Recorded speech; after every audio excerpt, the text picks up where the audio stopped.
با اینکه روی خود محمود و جیب جنایتی در مورد 195 قسم دی کودکس بندی به کودکس جنایتی جمهوری تا یک سال پیش پیدا شده رو که آن جوابگری جنایتی رو برای غیر قانونی صاحب شدن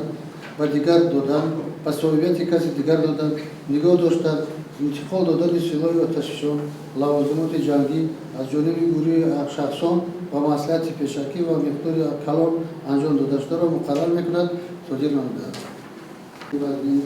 معاملی صادر شده همچنین خبر ندادند. من نه عدد تیره میدونستم نه عددی سیلوها رو میدونستم. ما یک بستره در دست یعنی اونم داده بودم.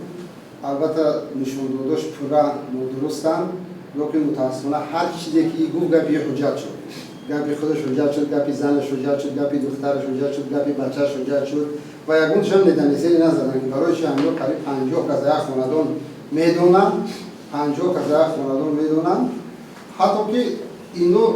هوایی فهمیدگی بودن ندانسته رفتن اوایی که مصلحتش دادن میدونستن سالها خطیش هم صحبت بودن من زیاده 800 نفر میتونستم که نامش رو بگیرم که از سال 2013 خب سردار لطیف وضع کرده که خونه ما مقامات حفظ حقوق سلاح یافته کردن لیکن نام همیتش گرفتم بدون ندانسته میزد دیگه نامش نمیشه نگرفتیم برای که هر کسی رو ما میگیم ندانسته نمیشه هر کسی که او میگه شاهد میشه حقیقت میشه خب یک بار چرخی تاریخ تومیتی میبریم به سال 1996 که وضعیت در جمهوری چه بود وضعیت آرام بود ناآرام بود چه میگشت انسان چیکار میکرد من در همون سال 1996 رئیس کمیسیه آتش بس بودم من با خواهشی دو طرف برای تامین کردن صلح تاجیکستان آمده بودم خب من در سال 1996 از طرف امنیت جمهوری محافظ داشتم محافظات دو تا نبودن همگی دو محافظ برای 6 آدم بود برای 6 آدم دو تا محافظ بود حالا اینجا اومده است من خدیم محافظ اومدن خب دروغ سیرده یا اون خیلی ثبات کردن نمیتونه که من محافظ داشتم متاسفانه کسی هم نپرسیدش که چرا این دروغ رو میگویی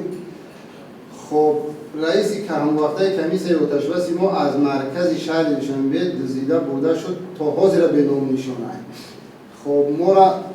حدود یک هفته بود یا زیادتر امنیت جمهوری محافظان را گرفتگی و ما محافظ نداشتیم محافظان را گرفتگی بودن وضعیت مورد یک نفر گم شدگی خب در کوچه ها گشته نمیشن ما اون کار نمیتونیم ما به مرکز و به جمهوری اسلامی افغانستان بطالقان توسط سازمان ملل که رد داشت بر رد امنی گفتیم که امنیت ما را تامین کنیم ما را وقت دوشنبه روی کرده که دیگه امنیت داریم ما امنیت نداریم بعد چند وقت بود که با مهمانخانه دو نفر اومد خب یا بستر دمان داد گفت که این را از مرکز روی کارگر برای امنیت شما ما او را نمیدونستیم چه ما همروز بعد عبیت باید که نفرهای دیگر من جمهوری اسلامی افغانستان با واسطه سازمان ملل روی کرده بود و خودم باید که همروز یا پگر ایران پرواز میکرد میرفته هیچ سوال که نمیدونم چی بودن چند تا بودن آوردن در همین قشلاق همین آدم در خونه خود دادگی شد من حالی به خاطر نیست که دعوت کردم اومد دوستانش دعوت کردم اومد یا خودش اومد برای ما دوستیم این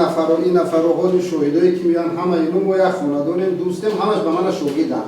متاسفانه یک نمیدونم اسپکتاکل یا صحنه بین ما شاهدا رفته ایستاده است من اینو خفه نمیشم هر کی پکزنی راست میتین دروغ میتین مجبور شدگن اینو اکثرش برای پکزنی راست دروغ دادن خب برای اینو یک ماه زیاد در زیر تخت بودن اینو خودشون میدونن و خدا که در چی وضعیت قرار بشن یک ماه بعد که من را دستگیر کردن بودن من اصلا دستگیر کرد بودگی نیستم من باید تلفن خود رفته گیرم